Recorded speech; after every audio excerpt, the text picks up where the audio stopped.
Guys, this is just a quick update. Oh my god. Markiplier, hello, I'm Markiplier. He actually posed with Ruby's scythe. He literally is holding it. Oh my god. Awesome. Support Ruby today.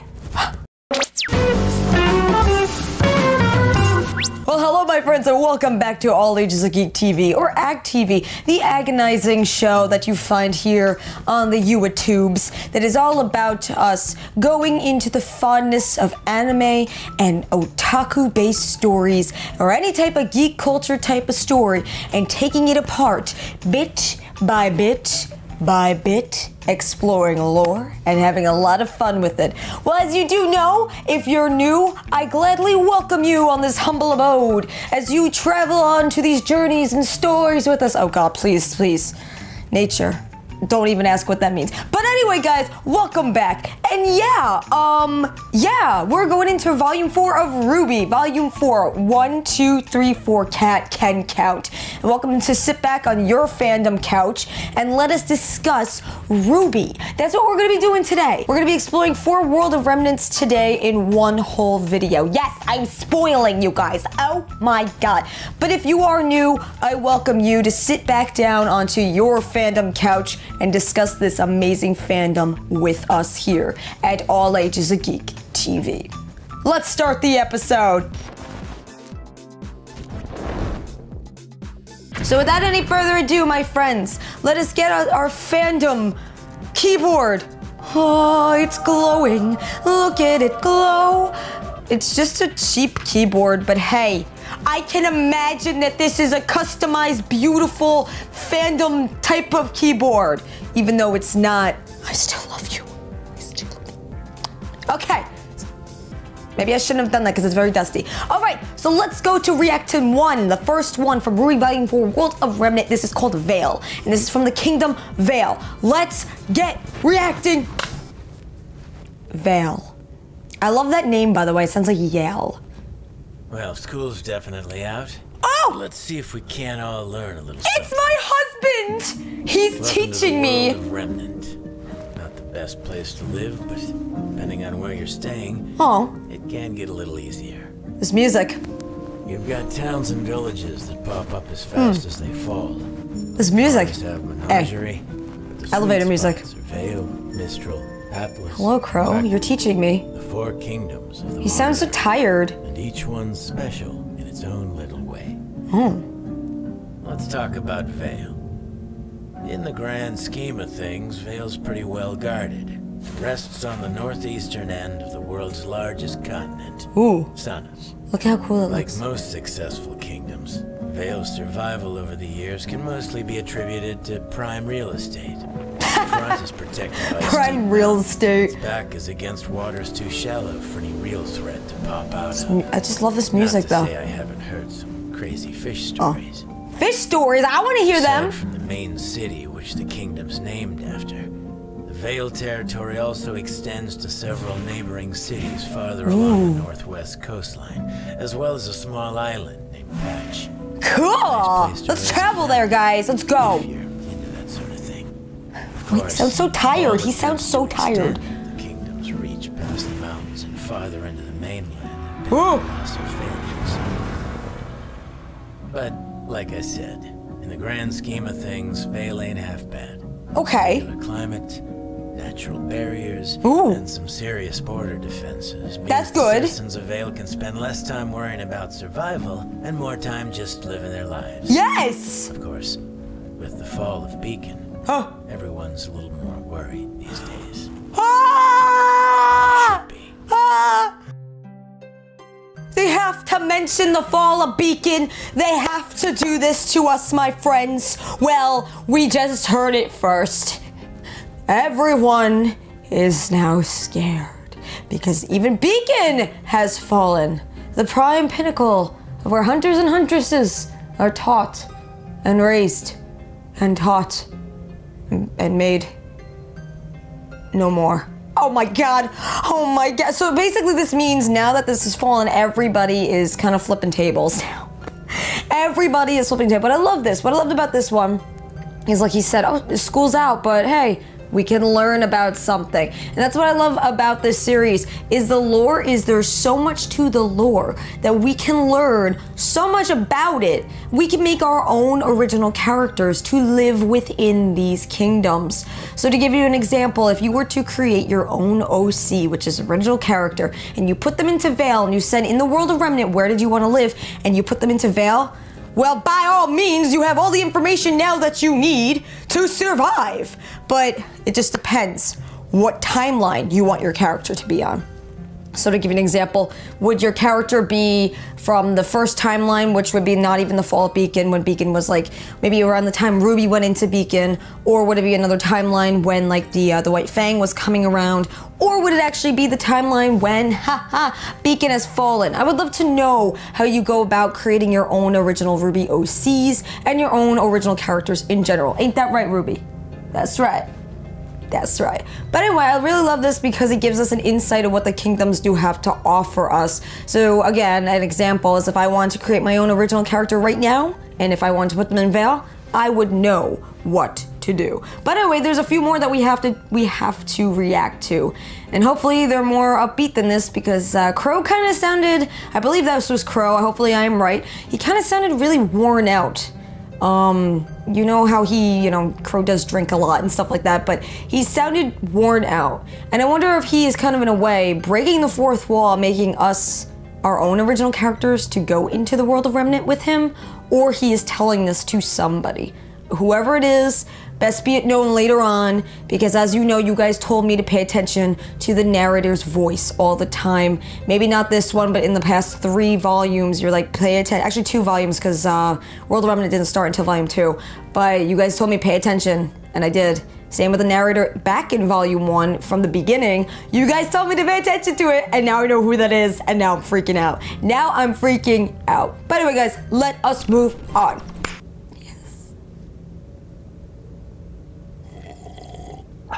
Yes. Right. Where were we? The east of Savas is Remnant's second largest. You're gonna love this music. It's literally elevator music. That's where you'll find the kingdom of Mistral. Ooh. Of the 4 Mistral. kingdoms, Mistral has the most controlled territory, meaning you'll find a wider variety of ecosystems and lifestyles. Trust me, this place is something for everyone, for better or worse. High society folks of Mistral are known worldwide for their contributions to fashion, architecture, theater. Very, so they're artsy fartsy, yeah. But its lower class has got a fame of its own. Mistral's home to the biggest black market on the planet. Need something that's hard to find. Ooh, this lore! They can help, provided you've got the end to pay for it. Oh. There's one common thread that links all these people together, though, and that's their respect for nature. Okay. Particularly the sea and the sky. The natural resources and geography of the area impacted Mistral's culture and technology. That is so cool. Its first Look at settlers that, look found at that. shelter high up. Yo! Carved cliffs. The boats, are those and boats? as their population grew, so did their ability to utilize the land to its fullest potential. Nice. A real bunch of forward thinkers. Of course, the bigger the kingdom, the harder it is to govern. There's a reason traders and thieves flock to Mistral. The main city's right under the council's eye, sure, but places like Windpath and Kuchinashi start to get a little farther out of sight. There's plenty of places to hide in Mistral. Ooh. That's why you gotta know where to look.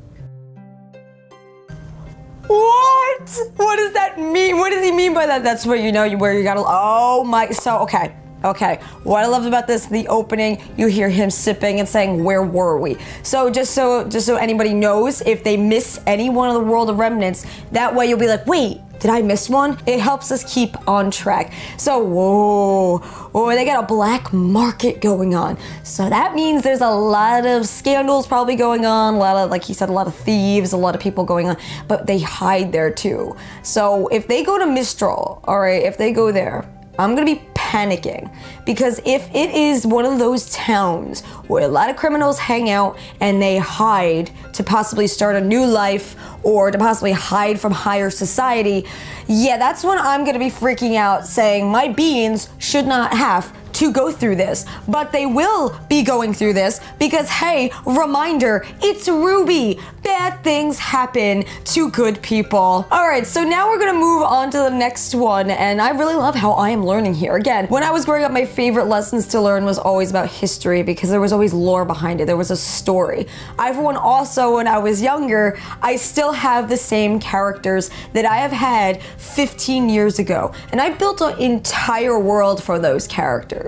And that was my favorite type of thing to do, is world building, character building, and world building. I would non-stop do that. And I still have some of my old stuff that I would love to show you guys one day. But that was my favorite type of things because it allowed you to explore outside of your own reality and live within a different one. Even if it was for your own history from your own type of like country, you were still able to go out there and explore that, to live in a different time period. Yes, I myself can consider myself a history buff. So if any of you really do love any type of history from your country, I would love to know why. And if it's any similar to my reasons, maybe it's because you love the story, or you love the architecture, or the geology, or maybe just pastime stories to learn about what made you and your country who you guys are today. Like, those are the few of the reasons that I do love them. But I really love RWBY is because they have that lore, they have that world building.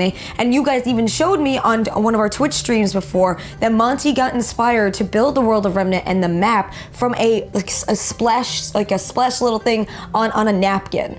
So was it his napkin or was it somebody else's napkin? That is my question to know for you guys. But I am just inspired to know that because world building, character development, character building, just escaping in general is some of my greatest passions. And I would love to know, do you love doing it? And if so, what are some of the techniques that you do use? So anyway, let's go back to Professor Crow. Let's see what he has to say. Let's get reacting. Crow. Atlas. Come on, Crow. Speak to me. I suppose it's time we talked about the fine people at the top of the world. Yay! Atlas is Remnant's youngest and arguably most successful kingdom. But it's a bit of a special case. Why?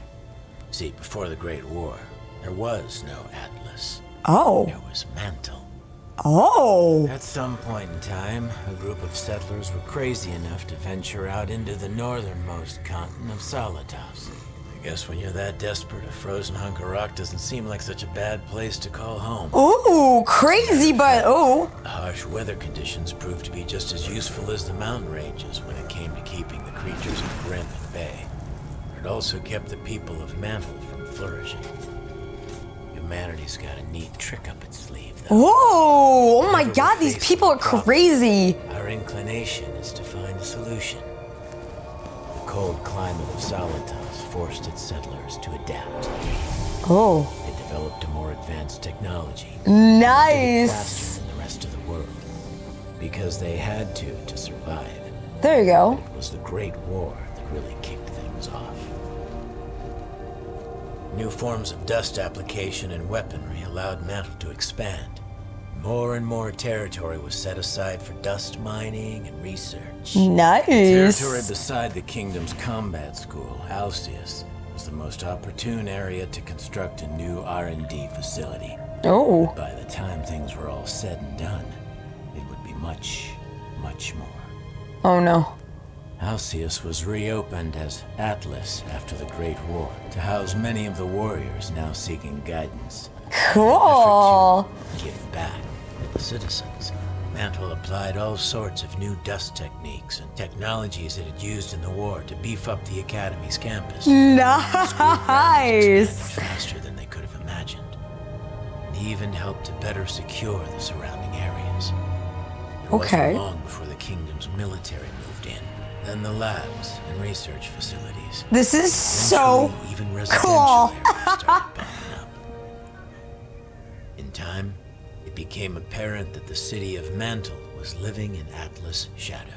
So the decision was made to move the kingdom's capital.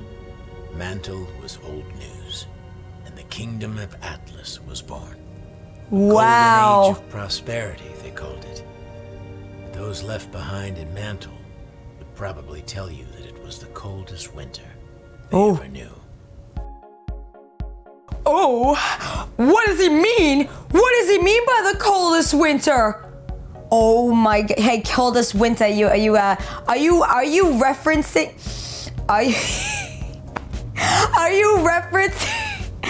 I know he's probably not, but he said a winter, so you know I ship them so much. But this is very intriguing to me. For the only reason is because we realized that it started as of nothing. You know, people ventured out there and they built nothing into something. So, I mean, you gotta give Atlas credit, because for them to start there where it was just treacherous weather, treacherous villains, treacherous grim all over the place, and they were able to adapt to the changes around them, they kind of forced themselves to do these things, which took a lot of matzi, which took a lot of courage. So for me personally, that shows a lot for us. Like that kind of inspires anyone who is trying to build something to continue to build something out of nothing, and to continue to build and build and build. My only concern when it comes to Atlas is Weiss's father. Now, back in Volume 1, there's been signs since Volume 1 that this man is going to cause her a ton of trouble, which means that there's probably going to be a ton of stress and anxiety for me, who is a viewer of RWBY, who is a fan of RWBY, and who adopts the characters and wants to protect Best Girl at all costs. So the only thing that I'm really scared about when it comes to Atlas, and yes, there's probably going to be the snobby people, yes, there's probably going to be the higher ups, but how is that going to affect the characters? How is that going to affect one character in general, who is, may I name, Weiss Shanae? So my only concern is, again, her father. We saw Winter. I don't know how her mother is. I don't know how her other siblings are, if she does have any other siblings, but I am afraid of her father. I'm afraid for her father, because of some of the reasons that I'm about to mention. One, back in Volume 1, you saw that Weiss clenched her hand and was very, very utterly concerned when she said something like this: oh, the reason that I do not like the Faunus is because they would cause so much trouble, and when there was trouble, there would be a lot of issues going on for my father and me. And she clenches her hand and says something like it was very, very difficult. It made things very, very difficult. So that simple gesture, when she clenches her hand and she's looking outside of the window, and it was when her and Blake were having that kind of fight with each other. Well, that kind of freaked me out, because from that moment, I knew that this girl was going to have father issues. And then there were other reasons. And one of the biggest reasons that I did also see is two things that happened recently that I remember. He cut her off. I remember, and this is something that happens to a lot of rich people and the rich families, when they start, in a sense, rebelling against what their family wants for them, well, they kind of cut them off completely. In a way, it's saying, you are not going to get any money or any of my love and support unless you do things my way. So when he wanted her to go back to Atlas, she didn't want to go back to Atlas. She wanted to stay at Beacon. And what happened? He still cut her off. Another thing that happened is how she is so, in a way, she wants to impress Winter so much. And I'm wondering how hard it was for Winter. But Winter understands. Winter gets how hard their father is to them because of the way she was treating her. She just wanted to give her tough love. She wanted to treat her like she was like part of her. You know, she was her sister. And which is true. When you have siblings, you're a part of each other. So she didn't want to give her the, oh baby, everything's gonna be okay. No, she gave her that tough love. So I'm really, really scared. Because at the end, too, of Volume 3, what happens? You see what her father kind of looks like. He looks like he's not somebody you want to mess around with, and he also looks like somebody who is going to be like my way or no way. Kind of like a dictator, like a tyrant in a way for his own daughters. So I'm excited to meet her other family members, if she does have any, but I'm excited to meet him too, don't get me wrong. I really want to analyze him as well, because I want to know what makes this man tick. I want to know what makes this man who he is and why he treats Weiss the way he does. So that's the only concern that I really have with Atlas. Other than that, I'm really excited to see the parts of Atlas. And what I'm also excited for is the story to be much more slow moving, because that way, in a sense, we're going to be able to explore each of the regions, hopefully. And even if it does take part in one region and move on to the next as the next volumes come on, I'll be happy with that. Because what I'm really looking forward to is the history. What I'm really looking forward to is everything about this series and learning its lore in general. But anyway, that's just my only concern. Weiss's father, he's not somebody I can realize that he's not somebody that you want to mess around with. But anyway, guys, actually, another thing is though, the only thing is that I'm really excited for is to see the interaction between Weiss and her father. I'm really excited to see that. I've been anticipating that since Volume 1. I even mentioned it back in Volume 1 that I really want to see this interaction. But at the same time, I'm scared. But also excited because character development. Exactly. It's a blessing and it's a curse. But anyway, guys, let's keep reacting. Now, if there's one kingdom that's had it harder than the people of Mantle, it's Vacuo, the last of the 4 great kingdoms. I wonder why. The western end of Sanus is a barren and desolate wasteland. Ooh. Long ago, before man went and ruined everything, it was a paradise. Oh. In the center of the vast desert was an oasis unlike anything you'd ever seen. Nice. A jungle bursting with natural resources, geographical defenses. Cool. And the world's largest recorded deposit of dust. Nomads that survived the journey across the scorching sand settled down in this little hidden gem. Oh. And over time, the kingdom of Vacuo thrived. Nice. Unfortunately, comfort breeds weakness. While the rest of Remnant had to learn and adapt in order to survive, Vacuo's ancient society kicked back and lived Oh a life God, of that's you don't complacency. do that. But when You gotta other adapt. developed kingdoms set their eyes on everything Vacuo had to offer, its citizens couldn't do anything Oh my to stop them God. from taking it. That's why you have to. You always have to adapt. You have to. Unrestricted mining and ecological disasters. Oh my changed God. I swear people are so greedy. Once there was practically indistinguishable from the Wow. surrounding deserts. Citizens live in makeshift homes, uprooting and traveling frequently That's in response so to the fleeting really- resources and occasional attacks from the creatures of Grimm. After the Great War, a formal government was finally established. Oh no. But by that point, the folks living in Vacuo didn't much care to uphold its laws, making Shade Academy the only real source of order in the kingdom. But order isn't everything. Vacuo may not be as prim and proper as the other 3 kingdoms, Ooh. but it's still standing. At least it's still standing. People there have a mutual respect for one another. Okay. See, there's really only one unspoken rule in Vacuo. What? If you can survive here, then you're welcome here. Oh. So Oh. there you have it. Okay. Vale, Mistral, Atlas. Thank you, and Professor Vacuo. Crow. You know, Oz would always say that the 4 kingdoms were a representation of what mankind is capable of when working together. Ever the optimist. We sure could use him now. Oh! You sure could use him now. Oh my God. Oh my God. You could tell that they were close, obviously. You could tell that whole group was close. Which one thing I'm gonna be really upset about that you guys did tell me is Glinda is not gonna be in any upcoming episodes. I mean, I remember you said that. I was like, no! I was so upset. I loved her. I love her so much. She reminds me again of Professor McGonagall from Harry Potter. That's one of my favorite characters from the series. But back on point here, wow.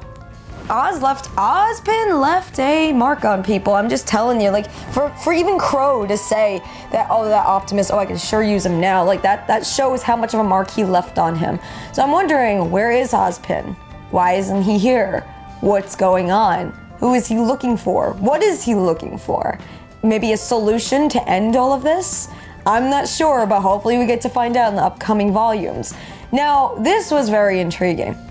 It really did take me forth into the world of Remnant, but also gave me the history lesson behind everything there was to offer. My favorite one so far, obviously, is Atlas, because I'm really excited to learn more about the Shanae, like the Shanae Dust Company, about the Shanae family, but also excited to learn about how Atlas kind of went from nothing to extreme something. But with Vacuo, that was so sad. I mean, the only issue that I could say is, in a sense, there's two things that happen here. One, it was their own fault because they did not change, because they did not adapt. And when that happens, even in real life, if you are not willing to change and adapt, there's going to be a downfall one day. There's going to be advantages that are taken over you, and you're not going to be able to go with the flow anymore. You're not going to be able to survive. So they were just thinking like they were gonna kick back, relax, and nothing was going to happen.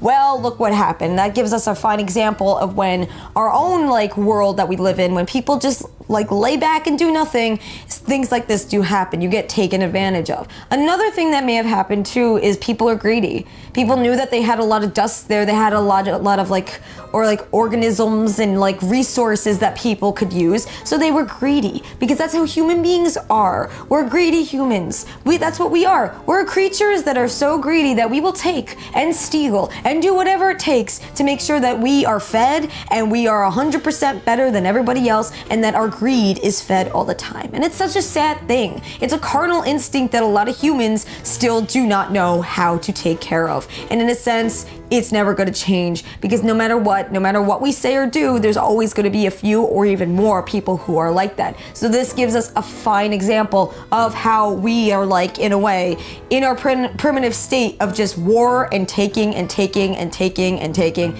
and so on and so forth. So I did like this little cameo here, how they were saying all of that, because again, it gives us this representation of how humanity is in our own reality, like you said, Ozpin did say. So I'm just worried now that the Fall of Beacon is here. All the kingdoms know about it, okay? They know about it. But in war, there's also going to come a time if people don't make treaties with each other, if they don't, as we know in our own history, in our own timeline of war and demise and this and that, because every single country has its own history that goes through a lot. No matter if you're from America or you're from England or Japan, no matter where you're from, there's going to be some kind of history that you have. And the only thing is, what I'm afraid of is now that this slight type of warning war is going to go on the Fall of Beacon, everybody is either going to be supporting each other, or what I'm afraid of, people are going to be taking from each other and going to be greedy, and the treaty will be broken, and all these kingdoms are going to go to war with each other and take and take and steal, so on and so forth. So that is something I am not looking forward to. But again, I'm going in blind with this series. And when you go back to watch this later on, when you are caught up to, when we're caught up to RWBY and everything that has to be about this series, we're just gonna laugh at some of the theories that I do have, which is a lot of fun to do. But hey, I love theorizing, I love analyzing. That's what we do here in All Ages of Geek TV, and what we do on the Fandom Couch. How's your Fandom Couch, by the way? How is it decorated? What does it look like? What kind of RWBY merchandise do you have? I would love to know. But anyway, guys, thank you so much for tuning into this episode of Weeb Watchathon RWBY Edition, and we cannot wait to continue this journey with you and to see what happens next in the world of Remnant. Yes, Crow, you are a wonderful professor. Yes, I have learned. Woo! Alright, so I hope you have an amazing day. You stay weird, you stay wonderful, and you stay awesome, my friend. And until the next video, embrace you're a fangirl, and you're a fanboy every single day. Bye, guys.